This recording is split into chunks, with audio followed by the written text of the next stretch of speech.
Uncle said to dig the garden. My husband fell into a coma after being stabbed by a random attacker. During his hospitalization, my 4-year-old niece came to visit and suddenly said that. I didn't understand the meaning, but it made me smile, thinking that she was trying to cheer me up. However, next to me, my niece's mother was grimacing with a pale face. She then revealed to me the mysterious power that my niece possessed. Uncle has something else to say. As my niece continued to speak, I began to tremble with fear at the horror of the facts. My name is Lily, a 33-year-old part-time housewife. I work as a web designer in an IT-related company.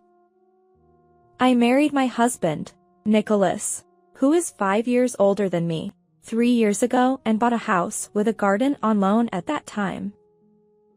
My husband is a wonderful person who is bright, gentle, and full of consideration for others.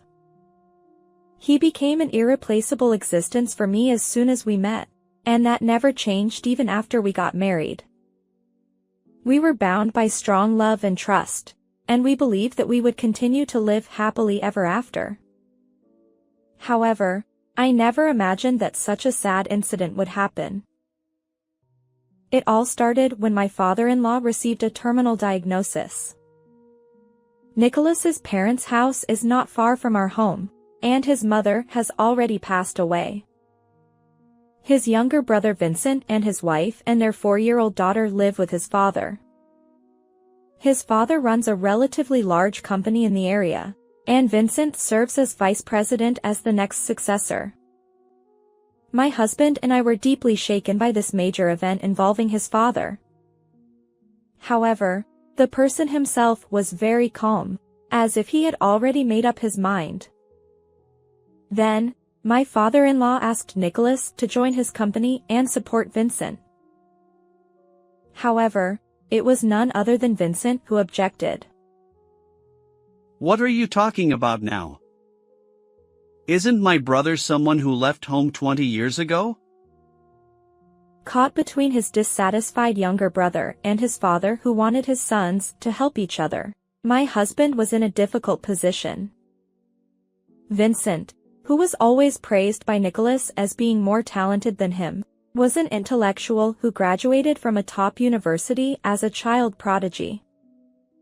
However, to be honest, I was a little uncomfortable with Vincent. While Nicholas was bright and cheerful, Vincent was nervous and cold. I felt a heavy atmosphere around him that kept people away. According to what I heard from relatives I became friends with after marriage, it seems that Vincent had been jealous of Nicholas, who was liked by everyone since childhood. Nicholas also seemed to feel suffocated by his relationship with Vincent, who was always openly competitive with him. My father-in-law and his employees at his company also wanted Nicholas to be his successor, but Nicholas decided to look for a job at another company during his university days. It seems that he withdrew himself to hand over the family business to Vincent. However, Vincent has been unilaterally hostile to Nicholas, who is a presence that stimulates his childhood complex. Also, I am concerned about Vincent's wife Paisley and their 4-year-old daughter Abby, who always seem to be afraid of him. I noticed this about half a year ago when there was a family gathering at my parents-in-law's house. When I opened the door to the bathroom, Paisley was changing her clothes because her daughter Abby had accidentally soiled her clothes. As I apologized and tried to leave in a hurry, I noticed countless bruises and scars on her back. What's wrong with that? When I asked her worriedly, she quickly grimaced. It's nothing.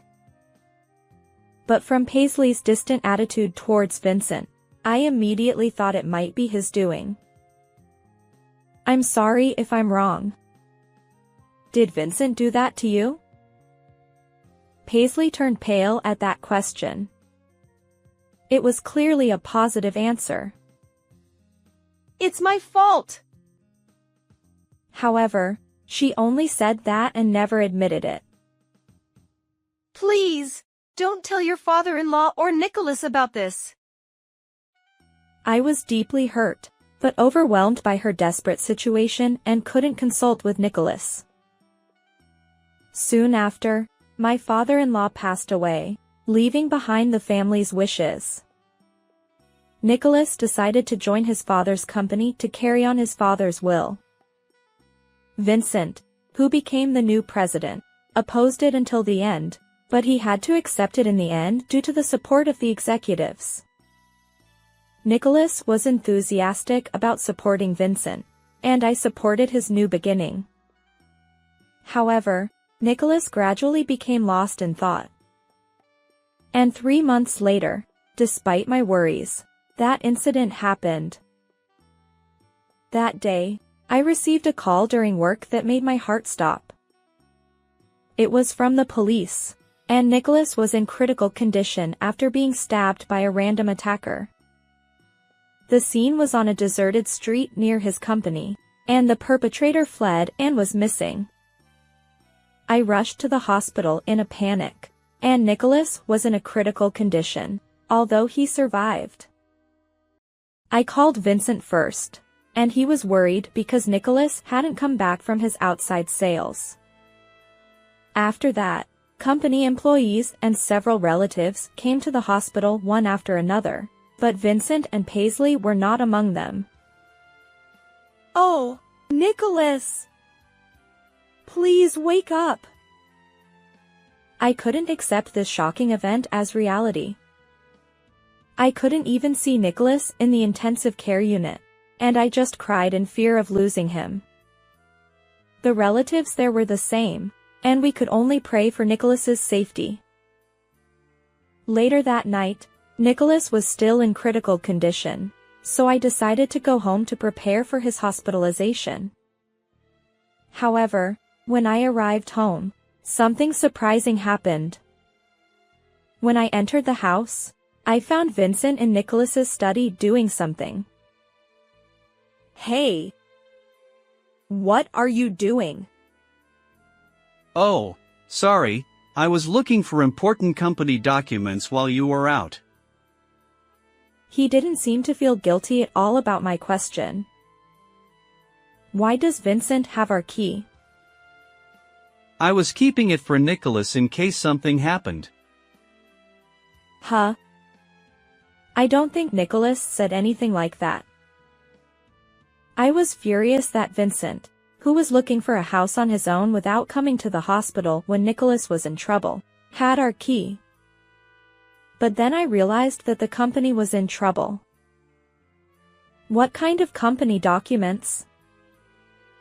I think Nicholas saved it as data. I checked his computer, but it wasn't there, so it might be on a USB or disk. I see. Nicholas's wallet was stolen when he was attacked, so I thought it might be in there. But I was planning to go back to the hospital right away, so I didn't want Vincent to stay at home anymore. So I told him to contact him if I found anything and sent him home. Paisley came to the hospital where Nicholas was the next day. She was not aware of the incident, and she heard about it from the company and rushed to the hospital. Hearing that, I became more suspicious of Vincent. Nicholas was still in a coma, and the police investigation was at a standstill, and they had no idea who the perpetrator was. Talking about that with Paisley made me more anxious, and I cried again. But then, something surprising happened. Uncle said to dig the garden.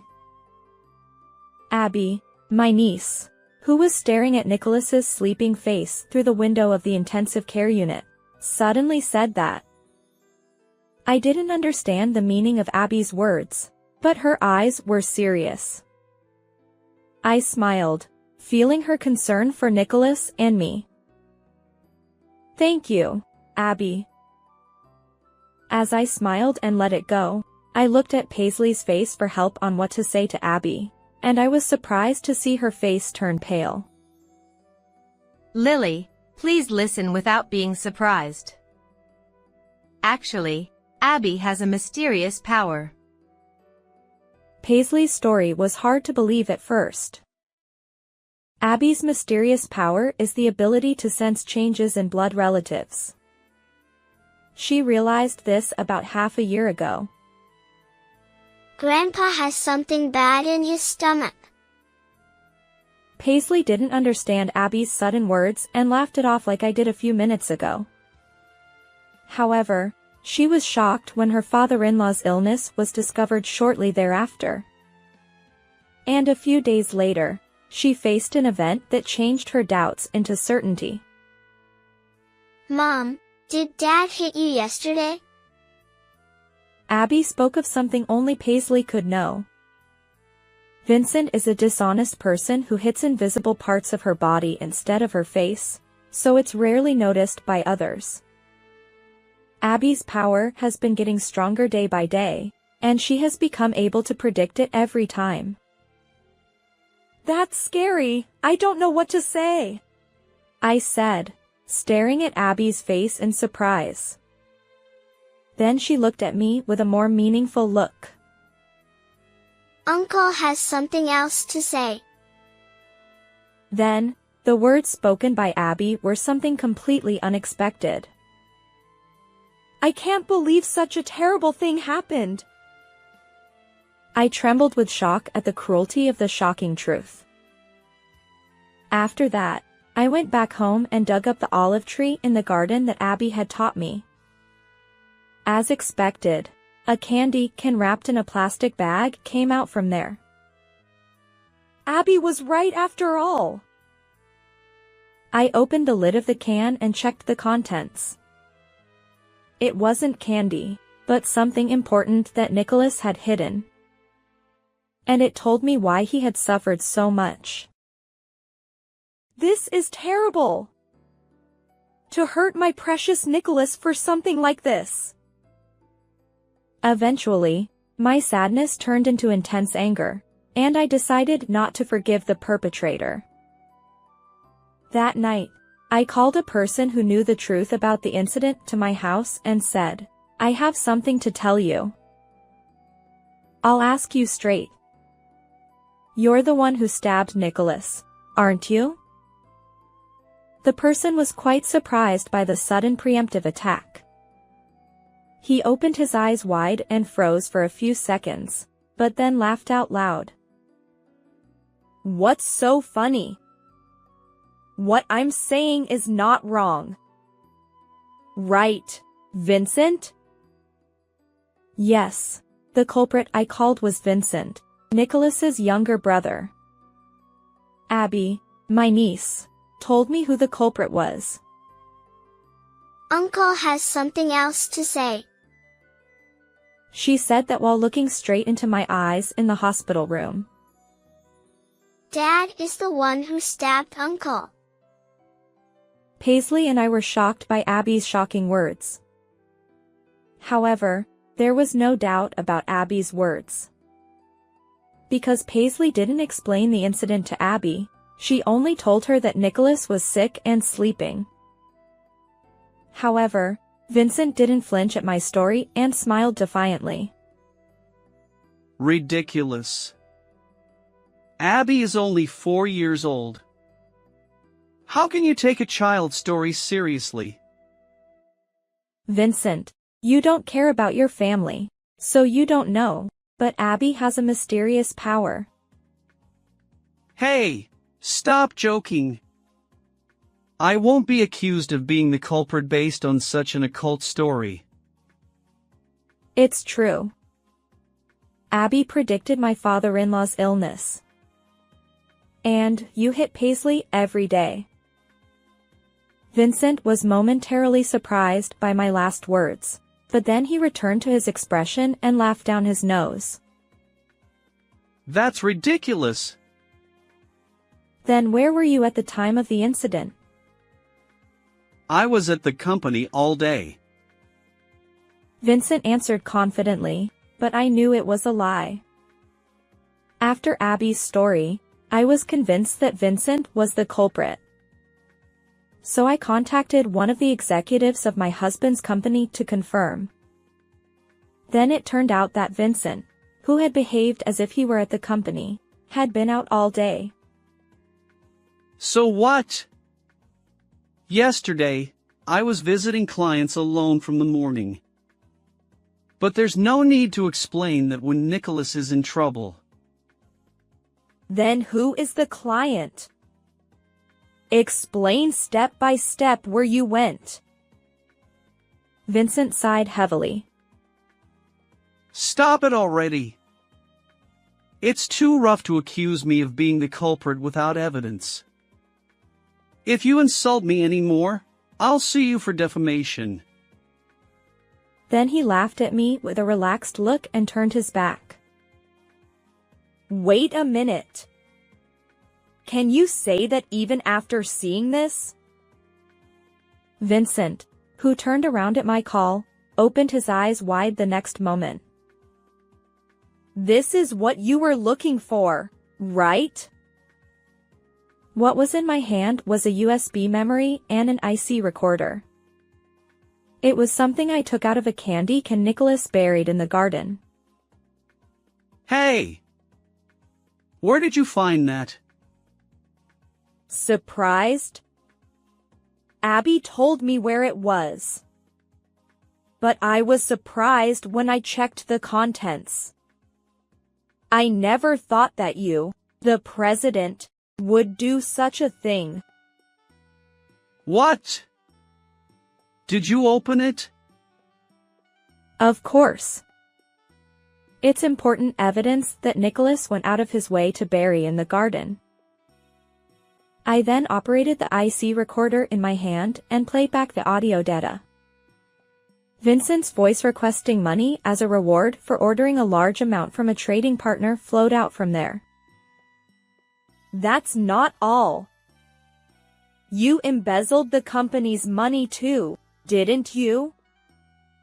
There is a lot of evidence in the USB, such as secret account balances and evidence data like hidden account books. I had told the executive of the company that Nicholas trusted that these things had been found. Then he told me that Nicholas had collected evidence of Vincent's misconduct and was planning to demand his dismissal as president at the next board meeting. Nicholas probably warned you directly. But Vincent didn't listen to Nicholas and tried to get the evidence back. That's why Nicholas went out of his way to hide it there. Vincent, who was confronted with evidence of misconduct, was no longer relaxed. He turned pale and trembled nervously. I'm going to show this data to the police. Then they will investigate Vincent's actions in more detail. I think they will find evidence that you are the culprit soon. Shut up. I won't let you do that. The next moment, Vincent revealed his true nature and lunged at the evidence in my hand. Admit it, huh? You did fraud at the company and stabbed Nicholas, right? Ah, damn it, this is annoying. Yes. I did it. He finally confessed as he glared at me with a devilish expression, while I dodged him nimbly. Why? Why did you do such a horrible thing to Nicholas? Nicholas always cared about you, didn't he? Shut up. I hated his hypocritical attitude all along. Please, turn yourself in. Ha! Are you kidding me? Vincent's eyes bulged and he loosened his necktie, as he stepped closer and closer to me. Hey, what are you going to do? Now that it's come to this, I'll send you to heaven too. Nicholas won't survive anyway. You'll be so desperate that you'll follow him. Stop it. Don't add more sins. Shut up. You bastard. Just die already. Vincent quickly circled behind me and put me in a chokehold, then wrapped his necktie around my neck and tried to tighten it all at once. That's enough. But at that moment, the closet door in the room suddenly opened, and Paisley, who had been hiding inside, jumped out. How long have you been there? I've been there all along. To record all your evil deeds. She said that and showed Vincent the video camera she had in her hand. Paisley, who had heard the identity of the culprit from Abby with me at the hospital, left Abby at the executive's house and offered to help me. Paisley, you bastard. Do you know what will happen if you defy me? Vincent changed his target from me to Paisley and tried to pounce on her. But before him, I quickly stuck out my foot and he stumbled and fell over. He hit his knee on the corner of the table and curled up in pain. Damn it! You all are getting in my way. I'll send you both to the other world. Vincent was completely out of his mind and tried to get up unsteadily. But then, the siren of a police car could be heard from afar. Hey! Paisley! Do you know what will happen if you go against me? Of course I did. I'm not going to let you do whatever you want to me anymore. You're kidding, right? If I get arrested, you and Abby will be homeless. Too bad for you. I've been putting up with you for Abby's sake, but I've always hated you. And you're not the kind of father Abby needs anymore. Don't say that. I love you. Vincent was completely bewildered by Paisley's unusually strong attitude and couldn't hide his panic. He still tried to coax her, but he was rejected and lost his composure. He turned to me and changed his attitude completely, and suddenly apologized. Please forgive me. I'll pay you as much money as you want. Just let me go. What? Are you kidding me? I'll never forgive someone like you who has rotten guts. Don't say that. I'll change my heart from now on. Yeah. It's too late for that, but I hope you do. Please reflect on your actions in prison. Soon after, the police arrived and Paisley and I submitted the evidence and the video camera data. Vincent, who was paralyzed with shock and couldn't move, resisted while crying, but was dragged by the police officer and put in the patrol car. And just at that moment, a call came from the executive of the company who was taking care of Abby. Apparently, Abby said, I have something to tell Mom right now. Abby says Nicholas is about to wake up. You're okay now. And as Abby said, Nicholas woke up safely the next day. After that, Vincent confessed everything to the police and went to prison. He had a mistress, and he apparently did something illegal to please her. Paisley divorced Vincent and claimed $30,000 in damages, $100,000 in child support for Abby, and another $20,000 from his mistress. I also demanded $20,000 in compensation for Nicholas's incident. Vincent ended up selling the house he inherited from his father, and used all of it to pay for the damages, and became penniless. On the other hand, Nicholas recovered quickly and became the president of the company. We are bound by a stronger bond than ever and live happily. Paisley worked at Nicholas's company while raising Abby. My husband and I decided to support the two of them who helped us from now on. How did you like this story? Please subscribe to the channel. See you in the next video.